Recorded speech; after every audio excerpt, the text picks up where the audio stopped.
Breve fenomenología del sínodo. Por Dardo Juan Calderón. Retiremos del término fenomenología su contenido ideológico y usémoslo para designar una simple descripción del fenómeno sociológico y psicológico del sínodo y entenderemos sus razones. No se nos oculta que tras el bullying cuestiones más profundas y solo se explican si somos capaces de ver lo que probablemente muy pocos de los protagonistas pueden considerar, y es que de fondo se libra una batalla entre ángeles y demonios, entre santos y pérfidos. Pero sería un grave error considerar que los hombres que encarnan la jornada son algo más profundo que el resultado de una vertiginosa decadencia intelectual y moral que se produjo en la curia, como inevitable efecto de la cancelación de la doctrina católica en el Concilio Vaticano II. Suplida al principio por el cultivo de una pseudo-filosofía y teología que pretendían una falseada erudición, pero que ya anunciaba su bajeza, como vimos hace poco con Luis Bulla y su supuesta teología escondiendo su verdadero trasfondo de resentimiento homosexual. Que la condición a la que han sido arrojados estos hombrecitos es la del clérigo que ha perdido la fe, lo que los deja en un ridículo insalvable y los inserta en una vulgaridad de autoayuda. Toda liturgia sin fe, es una mascarada de tartufos o un baile de disfraces. Al abandonar el cultivo de la inteligencia bajo el influjo de la fe, de la gracia que la dirige al fin del encuentro con Dios, conscientes de que la existencia terrena es una vía dolorosa de expiación de nuestras culpas y traiciones, en la que la más terrible catástrofe es el pecado y no el cambio climático, la inteligencia deja de iluminar y se vuelve una sucia astucia para justificar el descenso de las miras, primero a un corazón pusilánime embarrado en el romanticismo germano, pero rápidamente la ley de gravedad hace su efecto y las baja al nivel de las tripas y los greguescos. Dijimos en anterior análisis que el sínodo sería la revolución sexual en la Iglesia y lo seguimos sosteniendo. Por efecto de que la sinodalidad impuesta como estructura, metodología y fuente de revelación en el sentido de un sensus fidei democratizado, termina, lo quiera o no, buceando en la inmanencia más ramplona, la del vientre, siendo poco más que psicoanálisis freudiano.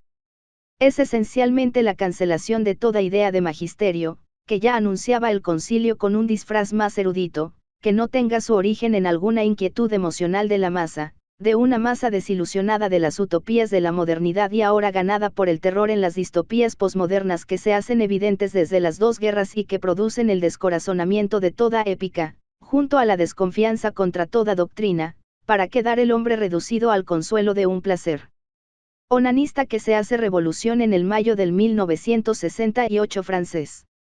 Nietzsche con su Zaratustra, Aldous Huxley con su Mundo Feliz y sobre todo Houellebecq con las partículas elementales, muestran descarnados el fondo del lúbrico vacío en que queda el hombre posmoderno con su ideal sanitario y ecológico.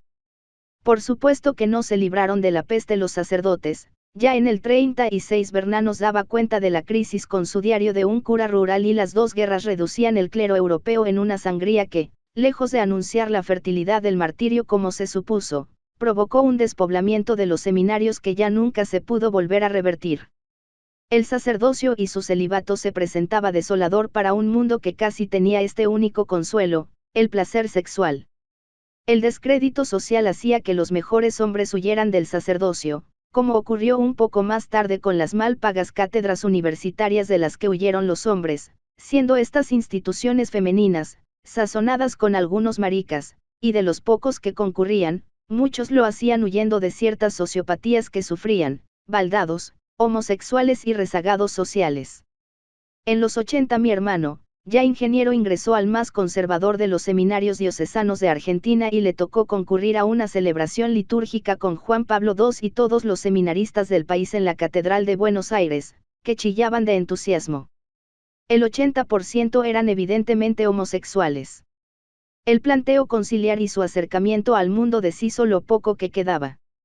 Los hermanos consagrados de mi infancia, maristas y salesianos, en poco tiempo estaban casados, al igual que las monjas, muchas veces con las monjas, y todos se habían ido de los colegios católicos que quedaban en manos profesionalizadas.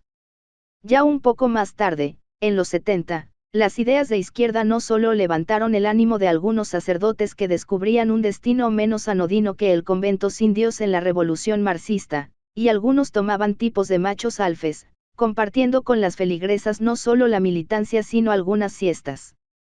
El catolicismo tenía que arreglárselas con muy pocos curas y de esos pocos, muy pocos célibes y muchos con evidentes inclinaciones homosexuales que estallarían en los escándalos de pederastia.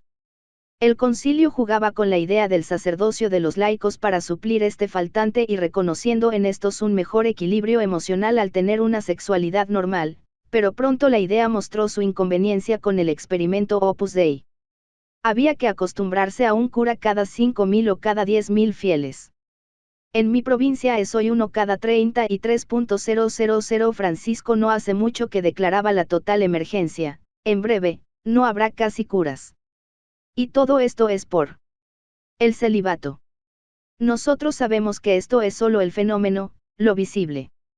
Sabemos también que cuando hemos llegado a esto, es porque la decadencia es enorme y han corrido mares de tinta por gentes muy preparadas e inteligentes para dar cuenta de esta caída de un hombre que era un Holter Christes y pasó a ser un tipo con picazón en las entrepiernas y con un sentimiento de inferioridad frente a otros protagonistas sociales, bastantes conscientes de que son productos de sociopatías o discriminaciones sociales. Pero el sínodo ve el fenómeno y siente la necesidad de atender la picazón. El resto, ese viejo cura, está perdido muy lejos en una historia que habla con Freud de antiguas sublimaciones ya innecesarias con la salida del placar, con el sinceramiento del amor humano. El andrógino de Boullá se presenta en sociedad. La fuga de lo viril hace necesario y urgente el ingreso de las mujeres. El tremendo desconsuelo de una vida distópica sin el tibio refugio de la carne, pide a gritos el ingreso de lo sexual en la vida de los curas. Las excusas de darle al cura una pátina de defensor de la casa del hombre, de héroe ecológico, de influencer virtual y figura de las redes, de promotor de las agendas mundialistas, o de lo que corno sea, no suple la soledad del corazón cuando un alma ha dejado de estar en presencia de Cristo y se dirige solo a su habitación. Humano muy humano. Lo que el sensus fidei modernista está pidiendo a gritos en el sínodo es descompresión sexual para la curia o la curia desaparece, pero no puede ser dicho con franqueza, tiene que surgir de una escucha de algo que grita a viva voz en cada parroquia. La salida de una iglesia llevada por laicos es un despropósito, una contradicción, un debilitamiento fatal de la institución, en lo moral y en lo económico. Francisco, que no es tonto, se lo ha dicho al Opus de maneras directas y con medidas efectivas.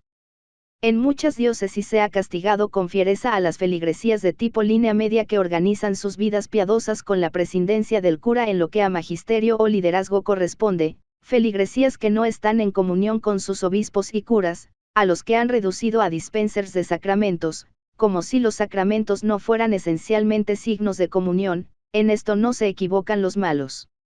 Y el efecto es demoledor de la energía de la diócesis. Sin sacerdotes, sin curia, la Iglesia desaparece como desaparece una sociedad que se esteriliza.